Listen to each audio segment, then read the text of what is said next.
What if I told you the difference between a nightmare building project and a dream home could be hiding in plain sight within a single document? We're diving deep into the essential contract clauses that every homeowner needs to know. Master these details, and you'll transform your building experience, ensuring a collaborative and successful project with your builder. Welcome, homeowners and future builders. Today, we're unmasking the contractor agreement. Many people think a standard, off-the-shelf contract is good enough. But what they don't realize is these boilerplate documents often protect the builder far more than they protect you. The hidden dangers lurking in the fine print can cost you thousands, if not tens of thousands of dollars, and turn your dream project into a source of endless stress. But don't worry, this isn't about creating conflict. It's about creating clarity. This is your project, your investment, and it's time to take control of your builder agreement. By the end of this video, you'll have the power and the knowledge to do just that. First up, let's talk money, the budget guardian clauses. This is where many projects go off the rails. You'll likely encounter two main types of pricing: fixed price and cost plus. A fixed price contract sounds great, right? One price, all in. But be careful. If the scope isn't perfectly defined, you could get hit with expensive change orders for every little thing. On the other hand, cost plus, where you pay for materials and labor plus a builder's fee, offers transparency but can lead to budget overruns if not managed tightly. The key is to choose the structure that aligns with your project's complexity and your tolerance for risk. For most homeowners, a well-defined fixed-price contract with a clear process for changes is the safest bet. Speaking of changes, let's talk about the change order protocol. This is non-negotiable. Your contract must spell out exactly how changes are handled. Any deviation from the original plan, whether it's moving a wall or choosing different tiles, needs a written change order.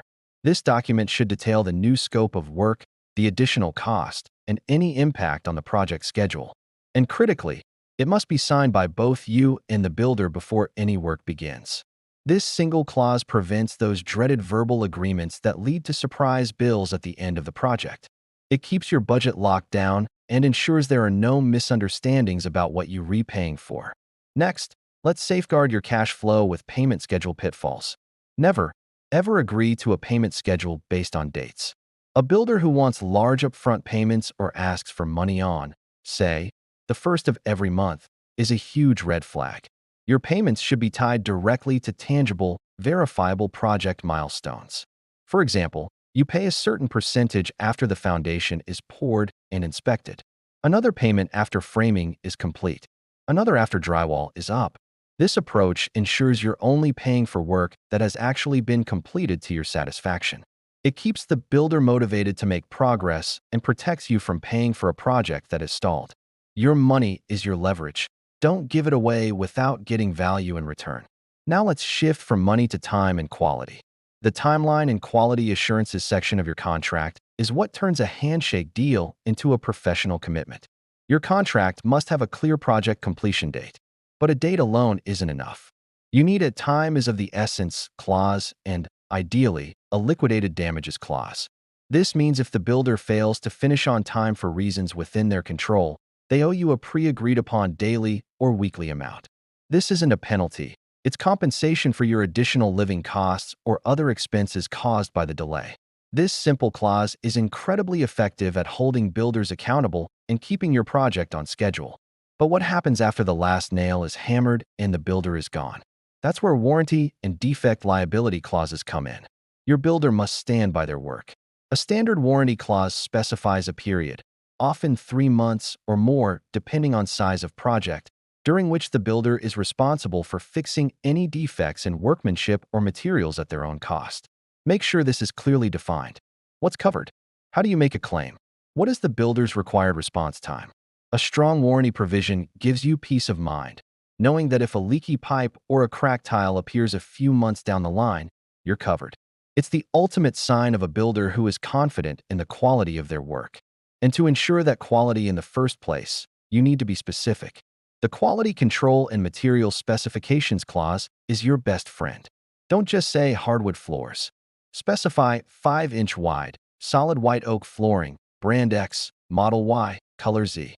The more detailed you are, the less room there is for a builder to substitute cheaper, subpar materials to cut their costs. List out everything: appliance models, paint brands and colors, window types, even the type of screws to be used if it's important. This section of the contract should be attached as a detailed addendum if not included in architectural or engineering drawings. It sets clear, objective expectations from day one and prevents arguments about quality later on. Of course, even with the best contract, disagreements can happen. That's why you need to plan for dispute resolution and exit strategies. Going to court is expensive, time-consuming, and emotionally draining for everyone. Your contract should include a clause that requires mediation or arbitration as a first step. Mediation involves a neutral third party who helps you and the builder find a mutually agreeable solution. Arbitration is a bit more formal, where an arbitrator hears both sides and makes a binding decision. Both are almost always faster and cheaper than a lawsuit. This clause ensures you have a clear, structured path to resolving conflicts without immediately escalating to a legal battle. But what if things get really bad? You need an escape hatch. A termination clause is essential. This clause should outline the specific circumstances under which either you or the builder can legally walk away from the project.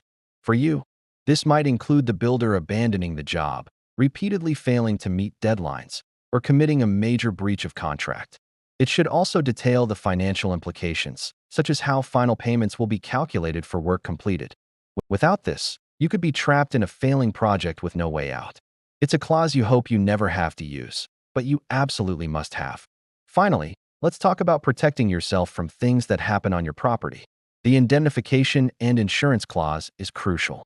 This clause states that the builder will cover any losses you might suffer due to their negligence. For example, if a subcontractor gets injured on your property or the builder's work accidentally damages your neighbor's fence, the builder is responsible, not you. The builder is responsible, not you. Critically, this clause must be backed by proof of insurance. Your contract should require the builder to provide you with certificates of their general liability and workers' compensation insurance before they set foot on your property. Make sure you are listed as an additional insured on their policy for extra protection. Now that we've covered the heavy hitters, let's bring it all together. Here's how you empower your build. First, the read everything twice rule. Then read it a third time. Every single word matters. Don't just skim it. Understand what you are signing. If you don't understand something, ask for it to be explained in simple terms. If it's not in the contract, it doesn't exist. Verbal promises mean nothing. This thorough review is your ultimate line of defense. Second, understand the power of legal counsel. For a large project, a new build, a major renovation, it is always worth the investment to have a lawyer who specializes in construction law review your contract.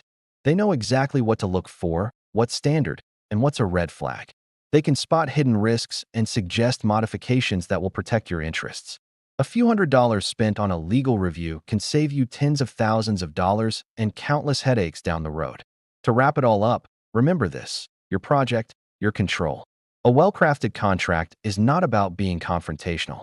It's about creating a clear roadmap that ensures you and your builder are on the same page. It fosters respect, transparency, and a true partnership. By mastering these key clauses, from budget and payments to timelines, quality, and exit strategies, you transform yourself from a passive client into an empowered project leader. You set the stage for a smooth, stress-free, and successful build that results in the dream home you deserve. Thanks so much for watching. If you found this guide helpful, please hit that like button, subscribe for more homeowner tips, and share this video with anyone you know who's thinking about building or renovating. See you next time.